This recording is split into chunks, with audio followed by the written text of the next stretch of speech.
Il existe des armes qui ont vaincu parce qu'elles ont été employées exactement comme elles avaient été conçues. Mais il en existe d'autres qui ont vaincu à l'encontre de ce pourquoi elles avaient été construites. Un canon anti-aérien qui a détruit plus de chars que n'importe quel canon anti-char spécialisé. Un véhicule tout-terrain qui a changé la tactique de toute une guerre. Et dans un cas, grâce à la décision la plus folle prise par un commandant durant toute la guerre. 12 histoires de matériel militaire qui a triomphé d'une manière totalement différente de celle qui avait été prévue. Le véhicule tout-terrain.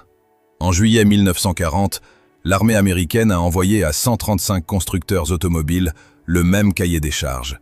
Un véhicule léger de reconnaissance à 4 roues motrices, d'un poids ne dépassant pas 600 kg, capable de transporter 3 soldats. Le délai de réponse était de 11 jours. Le délai pour construire le premier prototype était de 49 jours.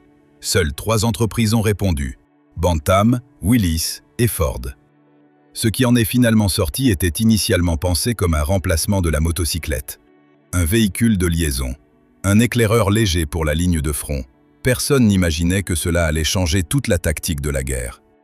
En 1945, plus de 640 000 de ces véhicules avaient été produits. Chaque régiment d'infanterie de l'armée américaine recevait en moyenne 144 véhicules. Ce véhicule a servi d'ambulance, de tracteur pour remorquer des canons anti-chars, de plateforme pour mitrailleuses, de véhicules de commandement, de moyens de transport pour les opérations de débarquement en planeur et de véhicules de reconnaissance pour des raids de longue distance, tout cela à la fois. Dans le désert d'Afrique du Nord, les forces spéciales britanniques l'ont utilisé pour des raids de plusieurs milliers de kilomètres en territoire ennemi. Dans le Pacifique, ce véhicule passait là où le char Sherman s'enlisait dans la jungle. Sur le front de l'Est, où ces véhicules arrivaient grâce au programme de pré-bail, ils sont devenus la base du système de communication entre les unités de première ligne et les états-majors. Le chef d'état-major de l'armée américaine, le général George Marshall, a qualifié ce véhicule de plus grande contribution de l'Amérique à la guerre moderne. Le correspondant Ernie Pyle a écrit qu'il faisait tout, qu'il allait partout, qu'il était fidèle comme un chien, fort comme une mule et agile comme une chèvre. On avait commandé un véhicule de liaison et on a obtenu la base logistique de toute la guerre. Le B-29 Super Fortress. Le projet le plus coûteux de l'armée américaine pendant toute la Seconde Guerre mondiale, avec un coût de 3 milliards de dollars, soit le double du projet Manhattan. Il avait été créé pour bombarder l'Allemagne. Il n'a jamais opéré en Europe. La commande de son développement a été passée en septembre 1941. Il était prévu de baser les avions en Égypte pour frapper l'industrie allemande. Encore au début de 1943, tous les plans prévoyaient un déploiement initial du B-29 contre l'Allemagne, avec un transfert vers le Pacifique seulement après la victoire en Europe. Vers la fin de 1943, tout a changé. Des retards de production ont allongé le programme, et au moment où l'avion était prêt à entrer en combat, les Alliés dominaient déjà l'espace aérien au-dessus de l'Europe. Le B-29, avec son altitude de croisière de 10 000 mètres et son rayon d'action de 6 000 km, n'était simplement plus nécessaire en Europe. Il a été envoyé dans le Pacifique. Et c'est précisément là que l'on a découvert que l'avion semblait avoir été conçu spécialement pour cette guerre. Les distances entre les bases des îles Mariannes et les villes japonaises, les altitudes auxquelles les chasseurs japonais ne pouvaient plus intervenir efficacement, ainsi que son énorme capacité d'emport de bombes, tout cela a coïncidé parfaitement. Dans la nuit du 9 au 10 mars 1945, 324 B-29 ont incendié 16 km² de Tokyo en 3 heures. Environ 100 000 personnes sont mortes. Ce fut le bombardement aérien le plus destructeur de l'histoire. Et il a été mené par un avion conçu à l'origine pour un théâtre d'opération totalement différent. Le 6 août 1945, le B-29, appelé Enola Gay, a lâché sur Hiroshima le dispositif connu sous le nom de Little Boy. La guerre du Pacifique s'est achevée grâce à un bombardier qui avait été construit pour la guerre en Europe. Le Panzerfaust. En 1942, les ingénieurs allemands ont reçu une mission précise, créer une arme anti-char qu'un seul soldat puisse utiliser sans formation spécialisée. Bon marché, rapide à fabriquer et produite en masse, le résultat fut un tube à usage unique muni d'une grenade. Personne n'imaginait alors que cela deviendrait l'arme anti-char la plus influente du XXe siècle. Le premier modèle, le Panzerfaust 30, est apparu en 1943. Il se composait d'un tube en acier, d'une charge propulsive et d'une grenade à charge creuse montée sur une tige de bois qui dépassait du canon. La visée se faisait au moyen d'une simple lame métallique rabattable. Il n'avait aucune pièce mobile, à part le mécanisme de tir. Son coût de fabrication équivalait à environ 40 $ actuels. Apprendre à le manier prenait à peine quelques minutes. Sa portée efficace était de 30 mètres, ce qui signifiait que, pour atteindre un char, il fallait s'en approcher à une distance équivalente à celle d'un lancer de grenade à main. Malgré cela, l'arme fonctionnait. Le Panzerfaust perçait le blindage de n'importe quel char allié en cas d'impact direct. Pendant la bataille de Normandie en 1944, le Panzerfaust a été responsable de 6% des pertes de chars britanniques. Vers la fin de la guerre, ce chiffre était passé à 34%. Lors des combats de rue pour Berlin, au printemps 1945, les troupes soviétiques ont perdu environ 700 chars à cause des Panzerfaust. Le maréchal Zhukov a publié en février 1945 une directive spéciale autorisant l'utilisation de Panzerfaust capturés contre les troupes allemandes. Au total, entre 1943 et 1945, environ 8 millions de Panzerfaust de toutes versions ont été fabriqués. Après la guerre, les ingénieurs soviétiques ont étudié son principe de fonctionnement et l'ont appliqué dans le développement du RPG-7, un lance-roquettes anti-char qui, depuis 1961, équipe des dizaines d'armées dans le monde et qui reste à ce jour l'arme anti-char la plus répandue de la planète. Ce tube à usage unique a donné naissance à toute une famille d'armes qui a changé pour toujours la tactique du combat d'infanterie. Le Tiger. Un char lourd allemand conçu comme une arme de percée, destiné à constituer la première vague d'attaque, censé briser les positions défensives fortifiées et ouvrir la voie aux chars moyens. Au moment où le Tiger est arrivé au front, l'Allemagne était déjà passée à la défensive. Et c'est précisément en défense qu'il s'est révélé invincible. La commande de ce char lourd a été passée en 1941, lorsque la Wehrmacht s'est trouvée confrontée aux chars soviétiques KV-1 et T-34, des engins que les canons des chars allemands ne pouvaient pas percer aux distances normales de combat. La réponse fut le Tiger, un blindage frontal de 100 mm et un canon de 88 mm avec un tube de 56 calibres de longueur, capable de détruire n'importe quel char soviétique à une distance supérieure à 2000 mètres. L'idée d'origine était celle d'une machine qui avancerait en premier, absorberait le feu ennemi et détruirait tout ce qui se trouverait sur son chemin. Le problème, c'est que dès septembre 1942, lorsque le Tiger est entré au combat pour la première fois près de Leningrad, l'initiative stratégique était déjà perdue. L'armée allemande combattait en défense sur un front de plus en plus large, avec une pénurie de carburant et de pièces détachées. Le Tiger pesait 57 tonnes et consommait environ 500 litres de carburant pour 60 km de marche. Le déplacer d'un secteur à un autre était un cauchemar logistique. L'engager dans une offensive en terrain découvert signifiait risquer une panne de transmission sans possibilité d'évacuation, car il n'existait aucun véhicule capable de remorquer un Tiger hors du champ de bataille. Mais là où le Tiger restait immobile à attendre, il s'avérait pratiquement invulnérable. Son canon de 88 mm, associé à l'excellente optique Zeiss, frappait l'ennemi avant que celui-ci ne puisse répondre efficacement. Les bataillons de Tiger, sur le front de l'Est comme sur celui de l'Ouest, ont arrêté à plusieurs reprises des percées blindées soviétiques et alliées. Le rapport des pertes lors des combats défensifs était écrasant, avec un seul Tiger affrontant plusieurs véhicules ennemis. Une machine conçue pour l'offensive est devenue l'arme défensive la plus efficace de la guerre. En tout, 1350 exemplaires ont été produits, beaucoup trop peu et beaucoup trop tard. Le Junkers Ju-87 Stuka. Un bombardier en piqué conçu pour frapper avec précision des fortifications et des ponts. Sa plus grande contribution à l'histoire de la guerre s'est révélée être une sirène. Le Stuka avait été conçu comme un instrument de précision, un piquet serré pouvant atteindre 90 degrés lui permettait de larguer ses bombes avec une exactitude inaccessible aux bombardiers en vol horizontal.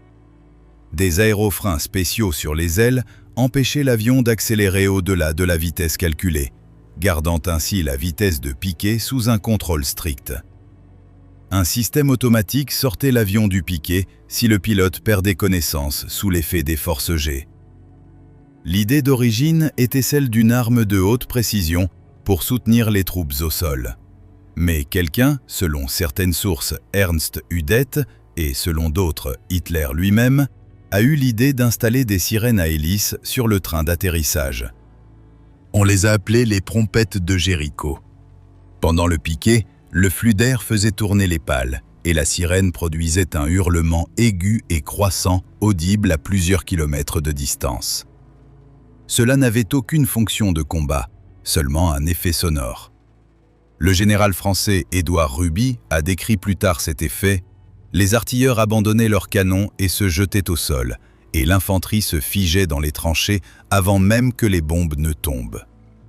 Le Stuka est devenu la principale arme psychologique de la guerre éclair, non pas parce qu'il était précis, mais parce qu'il hurlait. On réagissait à ce hurlement comme au sifflement d'un obus qui approche, de manière réflexe, sans pouvoir se contrôler. Des compagnies entières cessaient de fonctionner comme unités de combat avant même le premier impact. Les sirènes réduisaient la vitesse de l'avion de 20 à 30 km/h, un avion déjà lent par nature. Lors de la bataille d'Angleterre, les Stuka volant sans escorte de chasseurs étaient détruits par les Hurricane et les Spitfire si rapidement qu'ils ont dû être retirés du front anglais. Plus tard, les sirènes ont été entièrement supprimées et des sifflets ont été installés directement sur les bombes afin de conserver au moins le bruit de l'attaque en piqué. En tant qu'avion de combat, le Stuka était déjà dépassé dès 1942. Mais en tant qu'arme psychologique, il a défini la signature sonore de toute la guerre pour les 20 années suivantes. C'est exactement ce son qu'Hollywood utilise encore aujourd'hui dans toute scène d'avion en piqué. Le Messerschmitt 262. Le premier chasseur à réaction produit en série au monde. Il atteignait 850 km/h, soit 150 km/h de plus que n'importe quel avion allié. Hitler a personnellement ordonné de le transformer en bombardier. Et par cette décision, il a apparemment sauvé les Alliés d'une catastrophe. L'avion était prêt pour la production en série au printemps 1944. Le général Adolphe Galland, qui avait examiné l'appareil dès avril 1943, l'a qualifié d'arme de la victoire et a exigé le lancement immédiat de sa production comme intercepteur. Les objections à cette exigence étaient difficiles à contester. Les bombardiers alliés détruisaient chaque jour l'industrie allemande et aucun chasseur à moteur à piston ne pouvait les intercepter avant qu'ils n'atteignent leur objectif. Le Messerschmitt 262, lui, le pouvait. En décembre 1943, Hitler a vu l'avion lors d'une démonstration et a demandé s'il pouvait emporter des bombes. On lui a répondu que oui. À partir de ce moment, Hitler a exigé qu'il soit utilisé uniquement comme bombardier rapide, qu'on appelait le Blitzbomber, pour frapper les colonnes alliées en cas de débarquement en France. Du printemps à septembre 1944, la production s'est concentrée sur la version bombardier. En juin et en juillet 1944, aucune version chasseur n'a été produite. Les Alliés ont débarqué en Normandie le 6 juin 1944 avec une supériorité aérienne totale.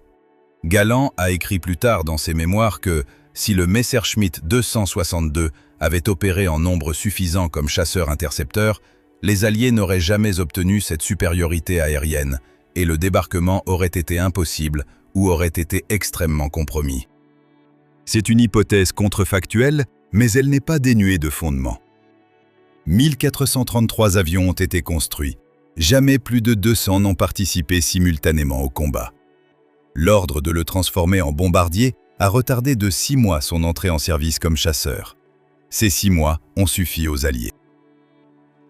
Le Flak 88, un canon anti-aérien. Il avait été créé dans les années 20 pour une seule mission, abattre des avions. Il est devenu le meilleur canon anti-char de la Seconde Guerre mondiale et a détruit plus de chars que n'importe quelle pièce anti-char spécialisée. 88 mm, c'était le calibre que les ingénieurs allemands avaient choisi dès la Première Guerre mondiale pour les canons de marine. Après le traité de Versailles, qui interdisait à l'Allemagne de développer de nouveaux systèmes d'artillerie, les ingénieurs de Krupp ont travaillé secrètement en Suède, dans les usines Bofors. Le Flak 18 était prêt en 1928. Officiellement, c'était un canon anti-aérien. Mais la vitesse initiale élevée du projectile, nécessaire pour atteindre des avions à haute altitude, en faisait aussi un instrument idéal pour détruire des cibles blindées au sol. Cela a été compris pour la première fois en Espagne en 1936, lorsque le corps expéditionnaire allemand a utilisé le Flak contre les chars soviétiques T-26 livrés aux républicains. Le canon perçait le blindage à des distances inaccessibles à tout autre canon anti-char de l'époque. En France, en 1940, les commandants allemands plaçaient déjà délibérément leurs canons anti-aériens en première ligne face aux chars français lourdement blindés Char B-1 et aux Matilda britanniques, les seuls engins que les canons classiques ne pouvaient pas percer. En juin 1941, à Al-Faya Pass, en Afrique du Nord, 13 canons Flak 18 du bataillon anti-aérien de Rommel ont détruit environ 100 des 190 chars britanniques qui attaquaient une position fortifiée. Les Matilda britanniques, invulnérables face à la plupart des armes allemandes, étaient arrêtés par un seul coup. Vers la fin de 1941, seulement 2 bataillons anti-aériens, avec 24 canons en tout, avaient détruit 264 chars soviétiques et britanniques, ainsi que 42 avions. Le canon fonctionnait dans les deux sens à la fois. Les ingénieurs en ont tiré des conclusions. En 1942, le canon de 88 mm est devenu l'arme principale du nouveau char lourd Tiger. En 1943, il est devenu la base du canon anti-char spécialisé PAC-43. Ce canon anti-aérien a donné naissance à toute une famille de pièces d'artillerie qui a répondu à la question de savoir pourquoi les chars alliés brûlaient si loin de la ligne de front. La Katyusha, un système soviétique de lancement multiple de roquettes. Elle avait été créée comme instrument de saturation, bon marché, rapide et capable de tirer de nombreux projectiles à la fois. Personne n'avait prévu que ce serait précisément le son qui deviendrait son arme principale. Son développement a commencé en 1938. L'artillerie soviétique a reçu cette nouveauté avec scepticisme. Une batterie de 4 rampes de lancement tirait toute sa charge en 7 à 10 secondes et projetait un peu plus de 4 tonnes d'explosifs sur une surface de 400 000 m². Mais un obusier classique tirait, dans le même temps, plusieurs fois plus de projectiles, et avec davantage de précision. La Katyusha était imprécise, se rechargeait lentement et n'avait pas de tube de canon, seulement des rails de guidage. C'est pour cette raison qu'au début de la guerre, en juin 1941, seulement 40 rampes de lancement étaient prêtes. Le 14 juillet 1941, une batterie expérimentale de 7 rampes, sous le commandement du capitaine Fliorov, a ouvert le feu pour la première fois près d'Orsha, détruisant un nœud ferroviaire où se trouvaient des trains militaires allemands. Au début, les Allemands n'ont pas compris ce qui s'était passé. Les projectiles arrivaient de nulle part, tous à la fois, accompagnés d'un son effrayant et croissant. Les rampes ont eu le temps de se retirer avant que les tirs de riposte n'arrivent. C'est précisément le son qui a tout changé. Les moteurs des roquettes produisaient au décollage un hurlement caractéristique et croissant. Les soldats allemands ont surnommé ces rampes l'orgue de Staline, en raison de leur ressemblance avec les tuyaux d'un orgue d'église et à cause du son qu'elles émettaient. Ce hurlement s'entendait à plusieurs kilomètres et affectait l'état psychologique des soldats avant même que les projectiles n'atteignent leur cible. Les rapports médicaux de l'armée allemande ont enregistré des crises nerveuses massives chez des soldats ayant survécu à plusieurs tirs de Katyusha. Vers la fin de la guerre, environ 10 000 rampes de lancement avaient été produites. Le principe du tir de saturation par roquette, mis au point sur la Katyusha, reste à la base de tous les systèmes modernes de cette catégorie. Le porte-avions. En décembre 1941, il était considéré comme un navire auxiliaire. Après Pearl Harbor, il est devenu la base de toute la guerre navale. Mais la grande ironie, c'est que ce sont précisément les Japonais, en détruisant la flotte américaine de cuirassés, qui ont fait du porte-avions le roi des océans, et qui ont fini par perdre la guerre face à cette même force qu'ils avaient eux-mêmes libérée. Jusqu'en décembre 1941, les doctrines navales de toutes les grandes puissances tournaient autour du cuirassé. Les porte-avions existaient et remplissaient des missions de reconnaissance et de soutien, mais de façon secondaire. Ni le commandement américain ni le commandement britannique ne les considéraient comme la principale force de frappe de la flotte. Les cuirassés représentaient le blindage, les canons de gros calibre, les combats décisifs entre escadres. Les porte-avions étaient quelque chose de nouveau, non testé, coûteux. Le 7 décembre 1941, un groupe aéronaval japonais composé de 6 porte-avions a frappé Pearl Harbor. 8 cuirassés américains ont été coulés ou endommagés. 3 d'entre eux ont été perdus de façon irréversible. La flotte américaine du Pacifique a cessé d'exister comme force de ligne. Mais les 3 porte-avions américains se trouvaient en mer ce jour-là, et ils ont survécu. Ce sont précisément eux qui sont devenus la base de la nouvelle flotte. En mai 1942, lors de la bataille de la mer de Corail, 2 groupes de porte-avions ont mené pour la première fois dans l'histoire une bataille navale où les navires ennemis ne se sont jamais vus, car tout a été décidé par l'aviation. En juin 1942, à Midway, 4 porte-avions japonais ont été coulés en une seule journée par des avions lancés depuis des porte-avions américains. L'initiative dans le Pacifique est passée aux États-Unis. Les cuirassés de Pearl Harbor ont été renfloués et réparés, mais ils n'ont plus jamais joué le rôle principal.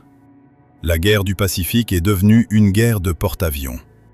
Les Japonais, en lançant leur attaque, espéraient détruire la puissance navale américaine. Ils en ont détruit la partie obsolète et ont ainsi libéré celle qui était réellement dangereuse. Le char D.D. Sherman. Un char flottant équipé d'un écran en toile et de 2 hélices propulsives. Le 6 juin 1944, sur le secteur d'Omaha Beach, sur 29 véhicules mis à l'eau à 5 km de la côte, seulement 2 sont arrivés jusqu'à la plage, tandis que 27 ont coulé et que 33 membres d'équipage ont perdu la vie. Et c'est précisément cela qui a sauvé l'opération de Normandie. L'idée était simple et audacieuse. Un char Sherman ordinaire recevait un écran gonflable en toile tout autour de la caisse et 2 hélices reliées au moteur principal. Dans l'eau, le véhicule flottait grâce à cet écran. En arrivant sur la plage, l'écran se repliait et un char de combat ordinaire apparaissait alors face aux positions allemandes. On prévoyait que ces chars atteindraient la plage avant l'infanterie et neutraliseraient les points d'appui ennemis. Les essais avaient été menés sur une mer calme, avec des vagues ne dépassant pas 30 cm. Le jour du débarquement, la houle sur le secteur d'Omaha atteignait 180 cm. Les premiers véhicules ont commencé à sombrer quelques minutes après leur mise à l'eau, car l'écran en toile ne résistait pas à la pression de l'eau. Les équipages ont eu le temps d'envoyer des signaux aux navires suivants. Les commandants de plusieurs péniches de débarquement ont décidé de ne pas mettre leurs chars à l'eau et de les amener directement sur la plage. Ce sont précisément ces véhicules qui ont assuré l'appui-feu, sans lequel les pertes à Omaha auraient pu être beaucoup plus lourdes. Sur le secteur britannique de Sword et le secteur canadien de Juneau, les commandants de péniche ont mis les chars à l'eau bien plus près du rivage. Et là, sur 19 chars D.D., 14 sont arrivés jusqu'à la plage et ont joué un rôle décisif dans la neutralisation des fortifications allemandes. Ce véhicule avait été construit pour des eaux calmes. On l'a jeté dans une tempête. Les quelques-uns qui ont survécu ou qui ont été amenés directement sur le rivage ont accompli exactement la mission pour laquelle ils avaient été créés. Et c'est précisément la décision de certains commandants de péniche qui ont désobéi aux instructions en ne mettant pas leurs chars à l'eau qui a constitué l'une des décisions tactiques les plus importantes de tout le débarquement. Le P-47 Thunderbolt. Un chasseur conçu comme intercepteur de haute altitude. Le chasseur monomoteur le plus lourd de la Seconde Guerre mondiale, avec 8 tonnes à pleine charge. À basse altitude, presque tous les avions ennemis le dépassaient en vitesse et en maniabilité. Après l'arrivée du P-51 Mustang, qui remplissait mieux le rôle d'intercepteur, le Thunderbolt a été affecté aux attaques au sol. Et c'est là qu'il s'est révélé irremplaçable. L'ingénieur Alexander Kartveli développait à l'origine un intercepteur léger doté d'un moteur Allison. Mais les exigences de l'armée n'ont cessé d'ajouter du blindage, des canons, des réservoirs autocolmatants, rendant l'appareil de plus en plus lourd. Au moment où le projet a été définitivement finalisé, en 1941, il ne restait plus rien de l'intercepteur léger d'origine. Son turbocompresseur lui assurait d'excellentes performances à des altitudes dépassant 6000 mètres. À basse altitude, ce n'était pas le cas. Après l'arrivée du P-51 en Europe au début de 1944, c'est le Mustang qui a pris le rôle de chasseur d'escorte à longue distance. Le Thunderbolt s'est alors trouvé libéré pour les missions d'attaque au sol. Et il s'est avéré qu'il était parfaitement adapté à cette tâche. Il était équipé de 8 mitrailleuses de 12,5 mm. Il pouvait emporter jusqu'à 1100 kg de bombes ou des roquettes. L'élément essentiel était son moteur refroidi par air, de la marque Pratt & Whitney, qui continuait à fonctionner après des impacts qui auraient détruit des avions à moteur refroidi par liquide. Les pilotes de Thunderbolt revenaient à leur base avec les ailes trouées et des morceaux de capot arrachés.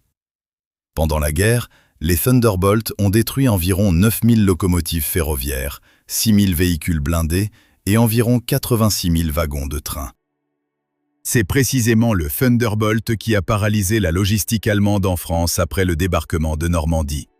Un avion créé pour intercepter en altitude a fini par décider de la guerre au sol. Son successeur, l'avion d'attaque A-10 Thunderbolt II, reste en service aujourd'hui selon le même concept, encaisser le choc et continuer à fonctionner. Le Henschel HS-129.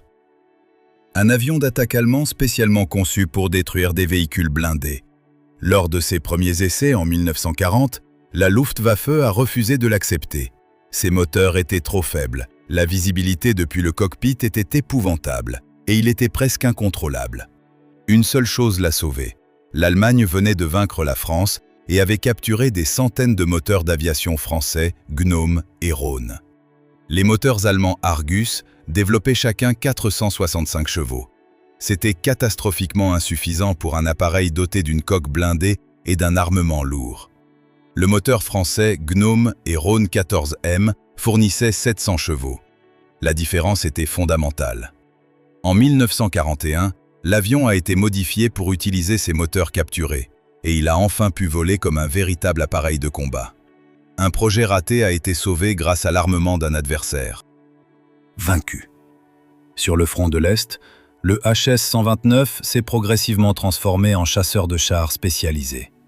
On y a installé successivement un canon de 30 mm, puis un de 37 mm, puis un canon anti-char de 75 mm à rechargement électropneumatique, le PAC 40, dans la version HS-129B3. Ce canon perçait le blindage des chars lourds soviétiques IS. Le pilote Rudolf Heinz Rüffer a détruit personnellement 80 chars. Mais les moteurs français étaient une ressource limitée. La production dans la France occupée s'est poursuivie jusqu'à ce que, en août 1944, les Alliés ne capturent les usines. Après cela, la production du HS-129 s'est arrêtée. L'avion qui avait été sauvé par des moteurs capturés a été tué par la libération du pays auquel ces moteurs avaient été pris. Abonnez-vous à la chaîne pour ne pas manquer les prochaines vidéos.